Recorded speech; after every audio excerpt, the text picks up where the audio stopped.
Good evening, everybody. Welcome to the program. I'm Christiane Amanpour. In the cycles of history, great financial turmoil triggers great political upheaval.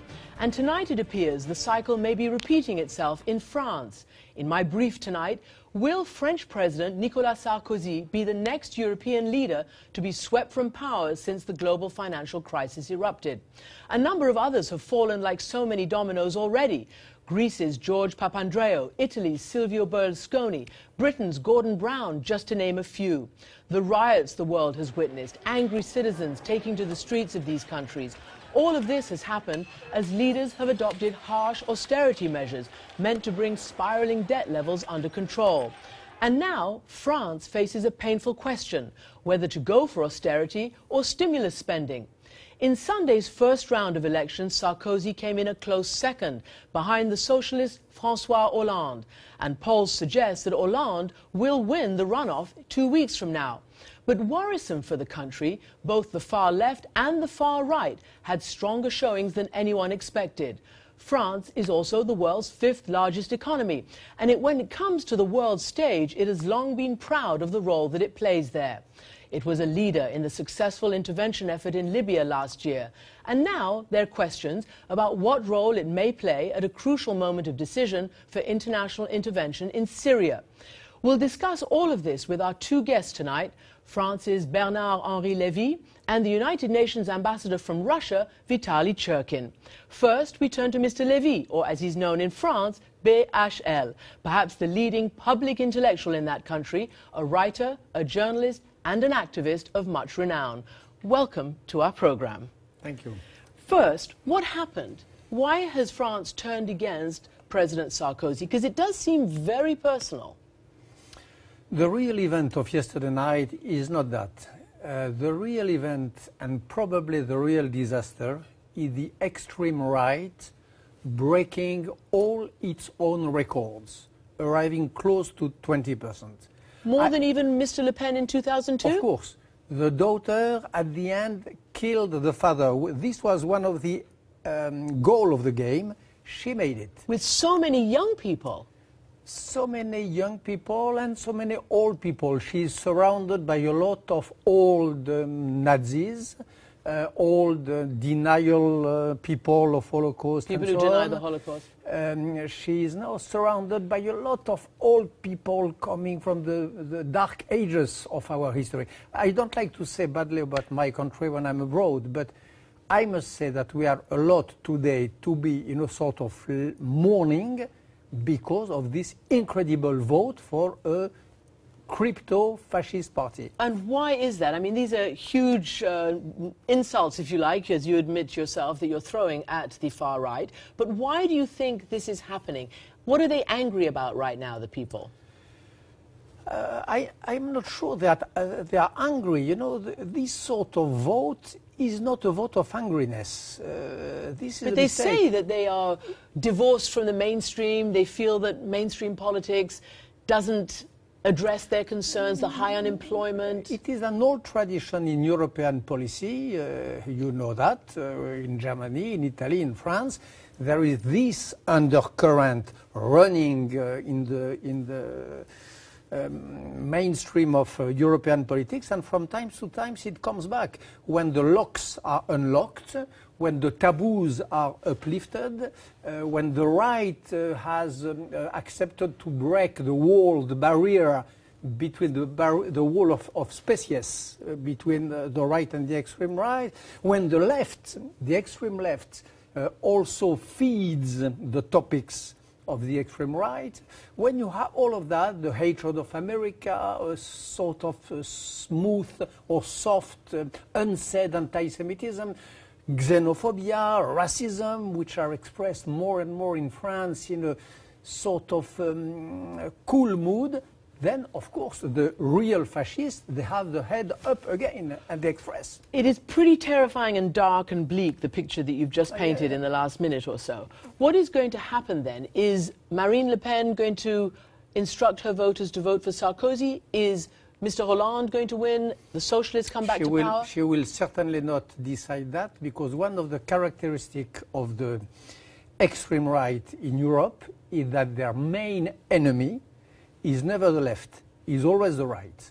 If you look in the history of Europe, the one who opposed fascism were always the right, the liberal right, I would say, and those who were first destroyed by fascism was always the right. So Marine Le Pen, it is the name of this brilliant girl, has a real target, a real enemy, who is Sarkozy. She wants to put him out of politics, and she says it. So she will not call for any vote.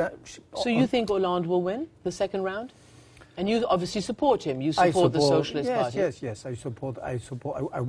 I vote for him.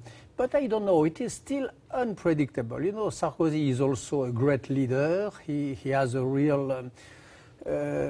He had real good achievements during his first 5 years. So the story is not finished yet. So let's take it to the world stage. France, as I said, is very proud of the role it's played, and particularly in Libya. And you obviously had a huge impact on what happened in Libya. You went to Libya, you met with the so-called rebels, the oppositions at the time, and you convinced your president, Sarkozy, to act there. Tell us a little bit, how did you do that? Here you are, a socialist philosopher, journalist, having this incredible impact on a very conservative president. It is even for myself, even in my own eyes, it is a mysterious story. I was in Benghazi.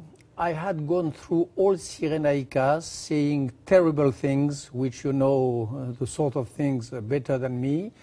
I was full of that. I really wanted to try something to do. I said to myself, one cannot just stay arms like this in front of that. And I called him. It was like a bottle in the sea. I called him, but without having spoken to him since years. We were friends before, 20 years ago, but since he was president, we were not on speaking terms. I called. He took me, and I told him what I saw, what I was witness of, and that I met these people who were the leaders of the rebellion, and that, on my opinion, they were guys which should be supported. And he just said yes. And a few days after, he received them in Paris. He recognized them as the legitimate representative of the new Libya, and he prevented the blood with Mrs. Clinton and with David Cameron. They are really the three which really put the brakes on history. They prevented the bloodbath in Benghazi. There was a bloodbath, what is happening today in Syria, in Homs. This was preparing in Benghazi, and they really stopped it at 5 to midnight. 5 to midnight. So you're saying, and you've written, that Homs today is what's actually happening and could have happened in Benghazi if the world hadn't intervened. Exactly. And Benghazi is what could and should be done in Homs in order to stop the bloodbath. Yes, of course. Homs and Benghazi, it's rather similar, you know, it's rather similar, even if the geography is different, even if it is rather similar. So, Homs is the Benghazi of 2012. Your favorite candidate is François Hollande. Listen to what the current French foreign minister has said about him. The problem with François Hollande is that in matters of foreign affairs, he's always running behind the train. That is what Alain Juppé said this past Friday. Would François Hollande intervene in Syria? Sarkozy has not. You never know what a statesman will do. Sarkozy, when he intervened in Libya, was the man who received Gaddafi in Paris 3 years ago. He was the most unexpected president to kick down, to unthrone Gaddafi. So you never know. History is never written. And what Libya proves is that sometimes when you have 2 or 3 women and men, Hillary Clinton, Cameron, Sarkozy, who really want something, who gather their energy, they are like a grain of sand which block the process of the inevitable history. So, I don't know, Hollande can be the man in Syria, as Sarkozy was the man in Libya. As Sarkozy can be, if he is re-elected, he can be also the one who takes the lead of a new coalition, stopping this incredible thing which happens every day 20, 30, 100 dead, and the international community looks like that, like the weather it will be tomorrow. This is completely disgusting. And why? Because why did it happen in Libya this way? First, because Sarkozy and Hillary Clinton succeeded in convincing the Security Council. This was the real achievement. Why it does not happen in Syria? Because there is two states, at least, China and Russia, who block any resolution. And this is a shame. This in front of the judgment of history, when we shall all be judged by I don't know whom, those who block every resolution which some countries try to pass will have a huge responsibility. I hope they sleep well when they learn, when they know that every day there is 20, 30, 100 more children, women, civilians killed because for real political reasons they don't want to intervene. This is a shame of our times. Bernard-Henri Lévy, thank you very much for joining us.